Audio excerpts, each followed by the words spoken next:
दरम्यान अमित शहांच्या वादग्रस्त विधानाचे पडसाद हे महाराष्ट्रातही उमटलेत। शहांच्या या विधानावरून विधानसभा आणि विधान परिषदेत विरोधकांनी गदारोळ केलाय। विधानसभेत नितीन राऊत यांनी मुद्दा उपस्थित करून अमित शहांच्या विधानाचा निषेध केलाय।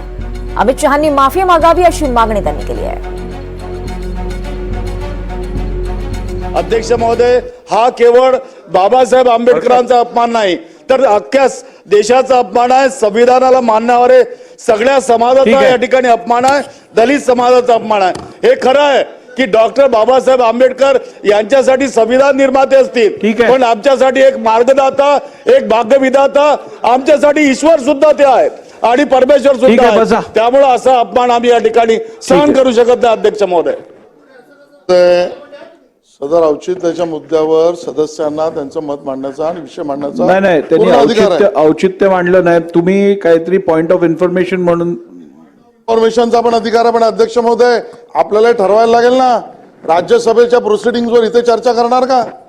अध्यक्ष महोदय, आपल्याला ठरवायला लागेल ना, आपण या विषयावर आम्हाला मार्गदर्शन करा। राज्यसभेच्या प्रोसिडिंग मध्ये तत्कालीन तिथल्या मंत्र्यांनी जे म्हटलं त्याचा पूर्ण संदर्भ न बघता केवळ चेरी पिकिंग करायचं आणि पुढे त्याच सन्माननीय मंत्री महोदयांनी पुन्हा बाबासाहेबांचा अपमान याच काँग्रेसने कसा केलाय म्हटलं ते विसरायचं अध्यक्ष महोदय।